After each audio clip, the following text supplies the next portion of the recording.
Classic Rock Beagle. Welcome to the Annals of the Classic Rock Beagle. I'm Dobbs here with Jarl Axel and Moser. Jarl Axel's got to settle down here. Here you go. There's your line. Yeah, right there. We review music and topics from the classic rock era. Today we're doing another album rank. Then the one after that will be my longest album rank to date. Well, 7. And a half.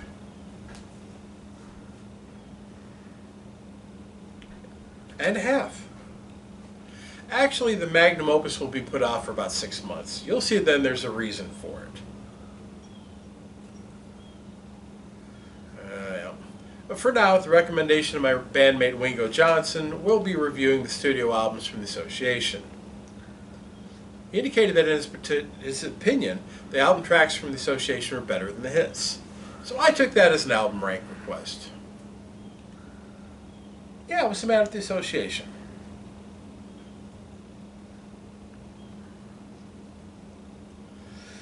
Anyways, Moser and I will review the 7 full studio albums from the association to find out if Wingo's thesis stands up to scrutiny. And I'm also counting a compilation they did in 1995 of songs not released on earlier albums, but is an official association release. I will not be counting Goodbye Columbus and New Memories, since they share tracks in those albums with other artists. So without further ado, here are... Well, yes, Moser, we do actually. We'll start with the reason I said a half album earlier.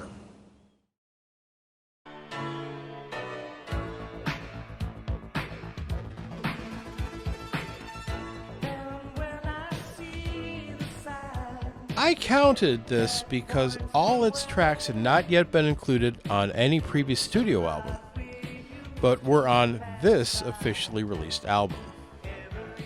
The problem with it is I can only find 2 tracks online, Walk Away, Renee, and Learn How to Land. On paper, Larry Ramos singing Walk Away, Renee has to be amazing, right? What a fantastic idea. What's not fantastic is singing it over St. Elmo's Fire backing tracks. Kids, let this be a lesson for you. Don't follow trends. Learn How to Land was fine. The 80s again got in the way, but it's passable. Honestly, I couldn't even find these tracks in Spotify. We'll have to grade this album incomplete. But the 2 tracks I found on YouTube don't bode well for the Association 95 a little bit more. Next.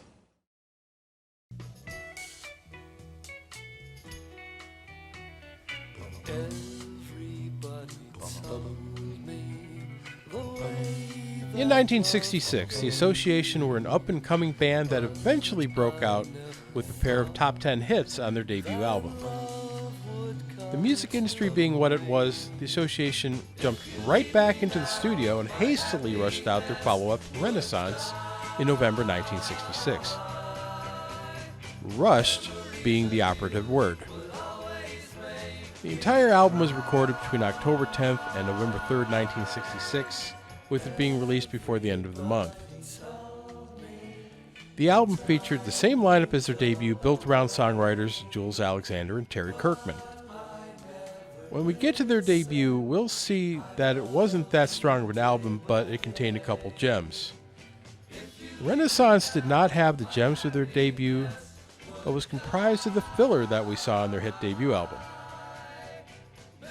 In hearing the songs for the review, only 2 songs even elicited notes. The 2 worst songs on the album. My note for Angeline was, quote, frightfully boring, end quote.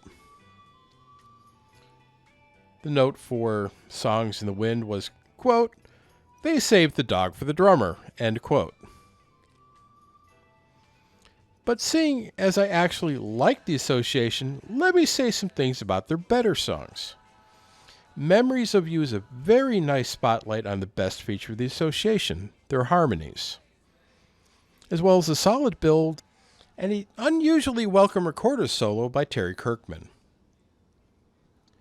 Renaissance's best song, Jim Yester's No Fair at All, has a splash of Beach Boys in it. There is a good album trying to get out here, but it sounds rushed, probably because it was. Renaissance is a decent album. Next.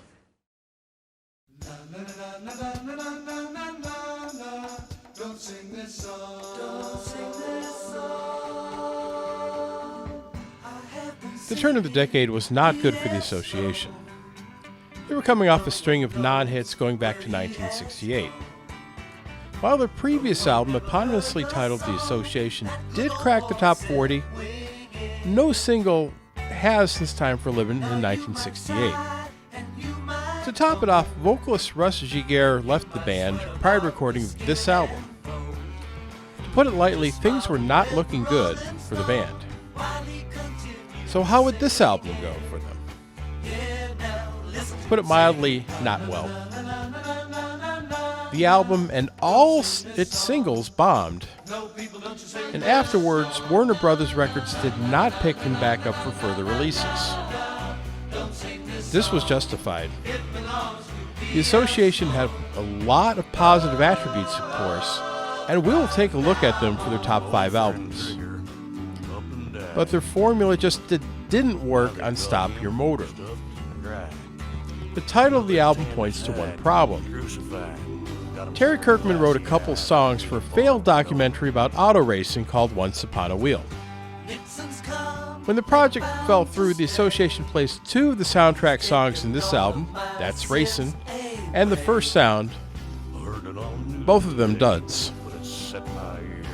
For some reason, P.F. Sloan has lived on, and his recent hit for Ingalls singer Rumor in 2012. But to me, 2 songs stand out.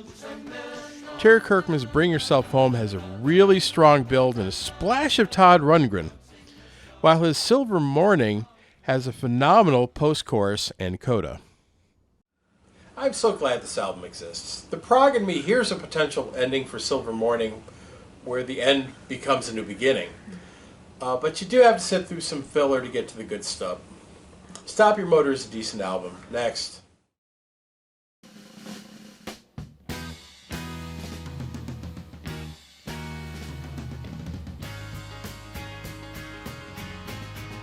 The Association does not signal the return of Jules Alexander to the Association. That would be Goodbye Columbus.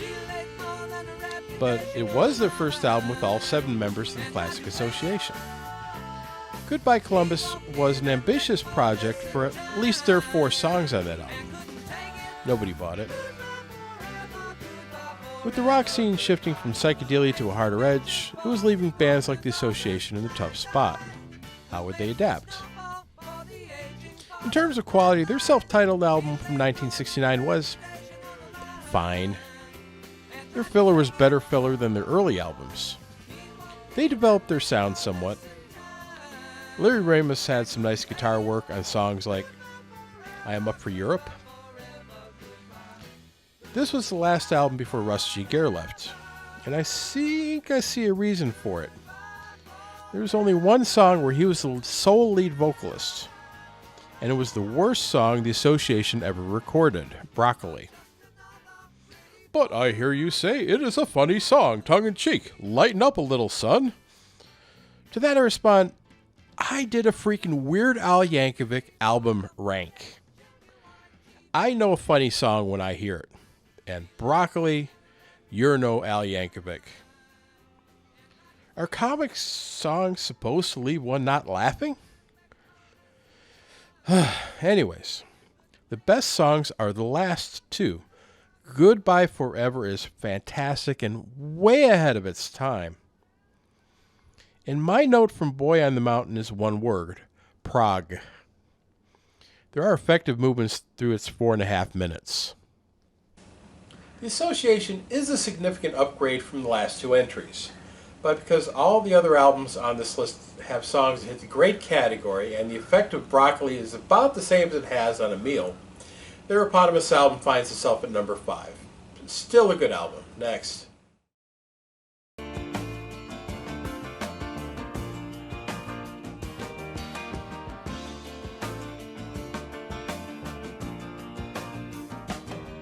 After Warner Brothers dropped the association, Columbia Records picked them up shortly after.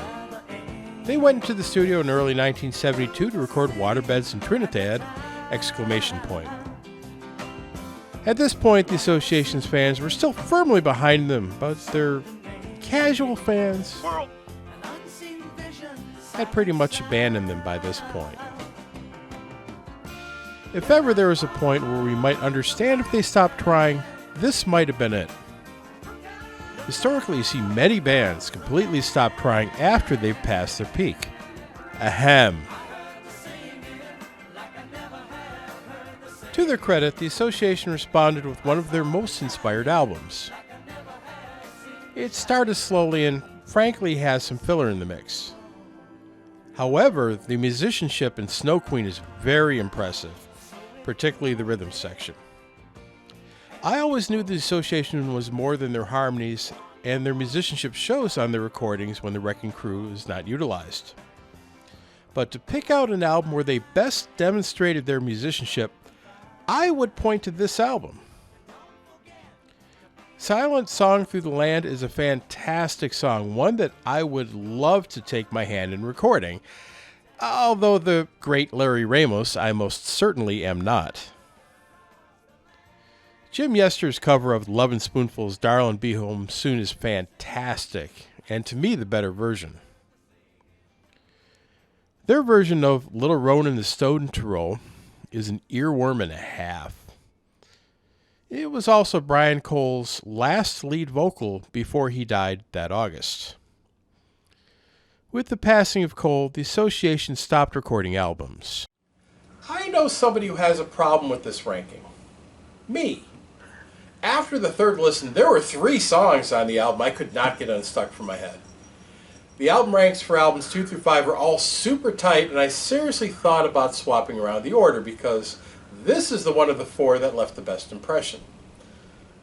But I decided to honor the middling grades ender the first time around and place Waterbeds in Trinidad at number 4, a good album. Next.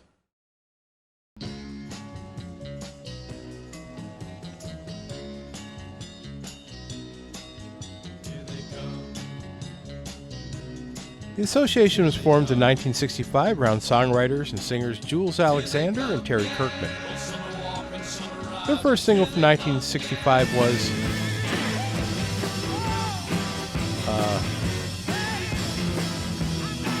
Right Song, Wrong Artist. There it is.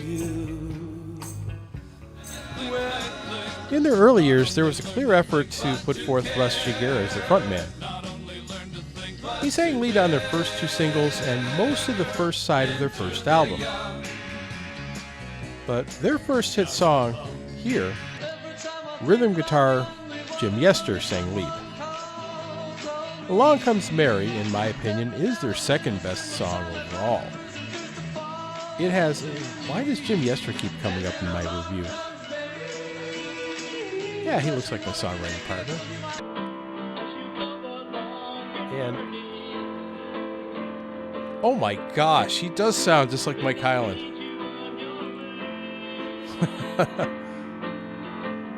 Mike, is there something you need to tell me?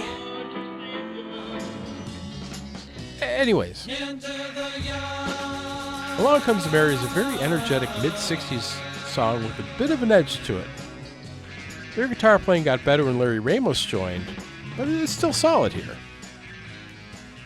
I may have overrated Cherish somewhat. It doesn't hold up to repeated listens all that well. In its place, or at least beside it, you can play Standing Still. Like Cherish, it features very lush harmonies. The association is a very strong vocal band who are also talented songwriters and instrumentalists. And it shows, although the Wrecking Crew did help out some of their songs from the debut and all of their songs from the third album. The use of ringers does help their sound for what it's worth. There was a little bit of filler. Okay, a lot of filler on their debut. But my note for the album was, quote, a solid warm-up album. That's about right. Their gem places the Association debut at number 3, a good album. Next.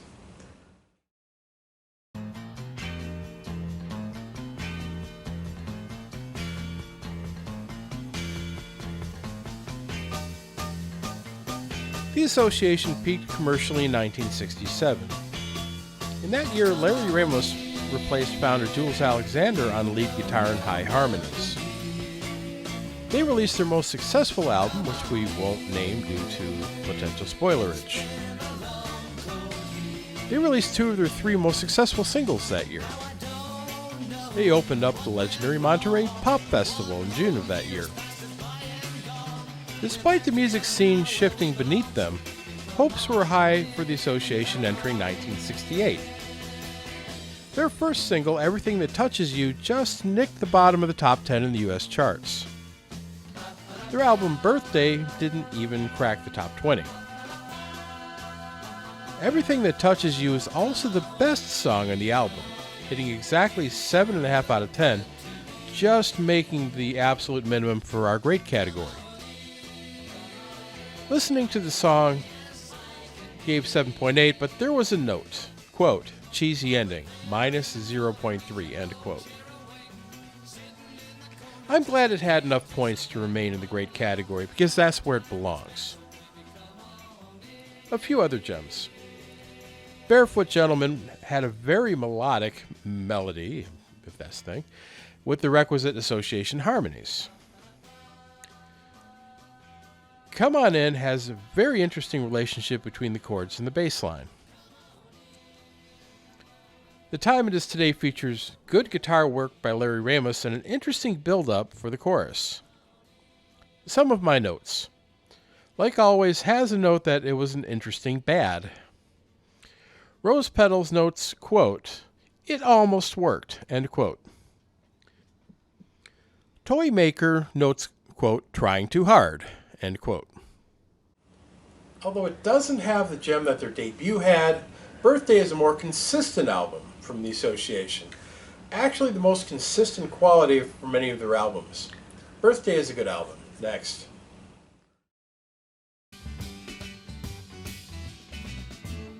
People I have known, places I call home. You only need to see one thing to know where Inside Out was going to end up.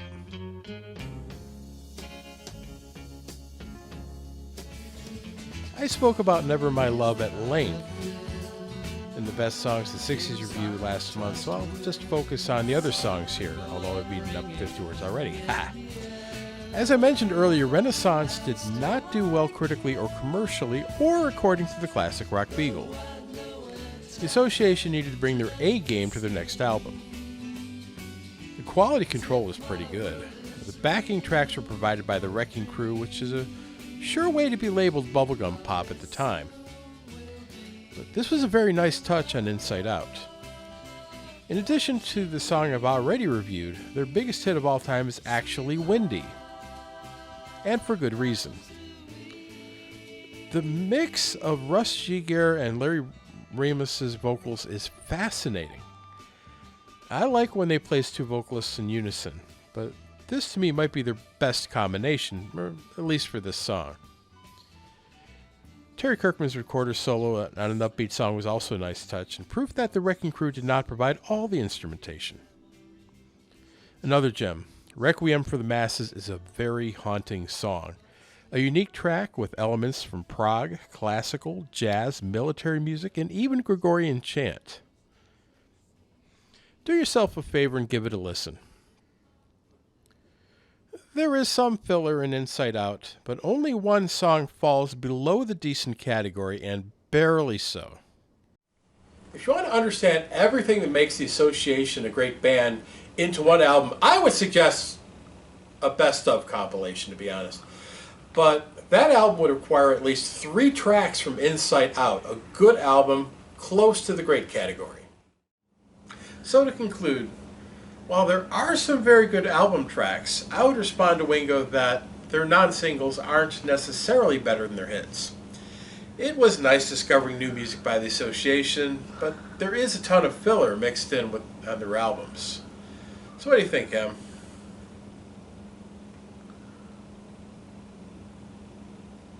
That's actually the same joke you used earlier. No, I'm not having it, Moser. The Association is a good band.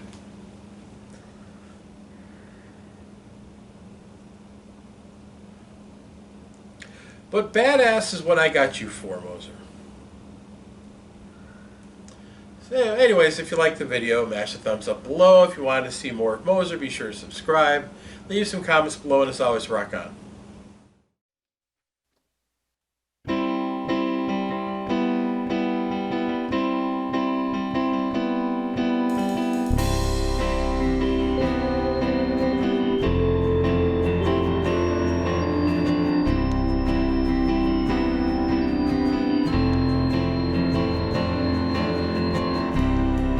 Have you ever heard a dying breath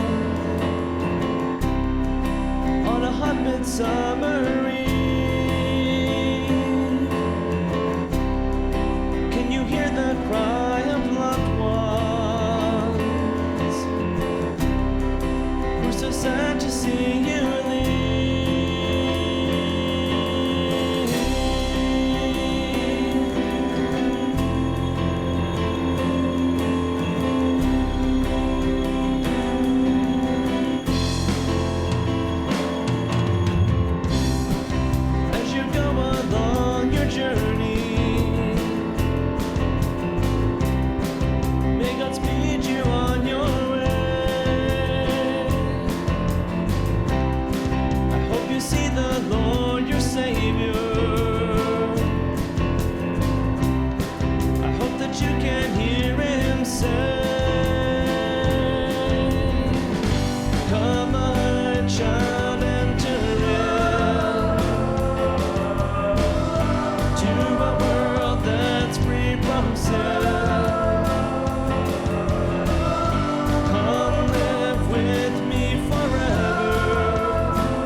Eternal life begins.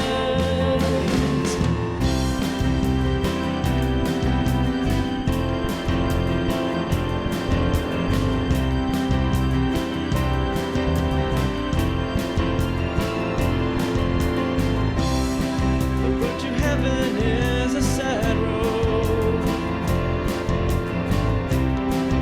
Roads and rocks along the way.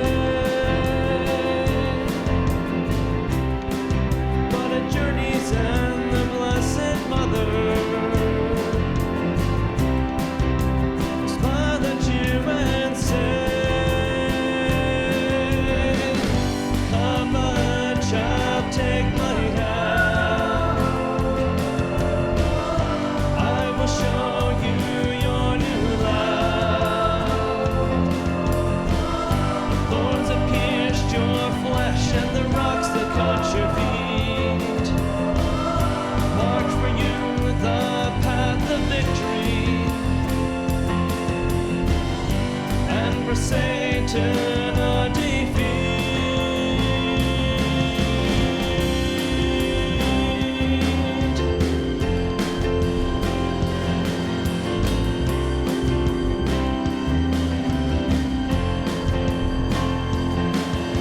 So when the church triumphant, you stand singing with the angels and the trumpets loud. No greater splendor, no glory has there ever been. For ear has not heard, nor has eye ever seen, what God has prepared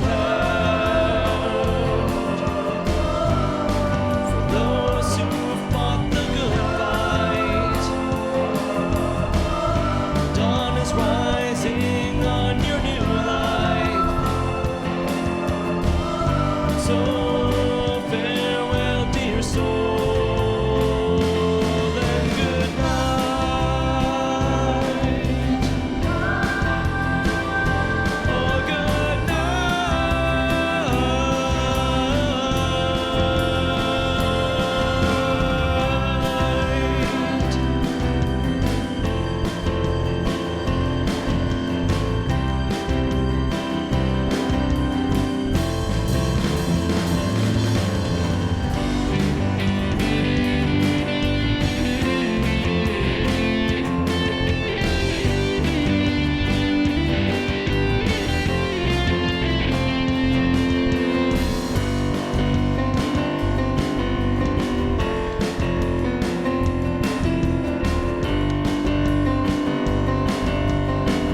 Scene 10, take 1. If you want to get a clear understanding of everything that makes the greatest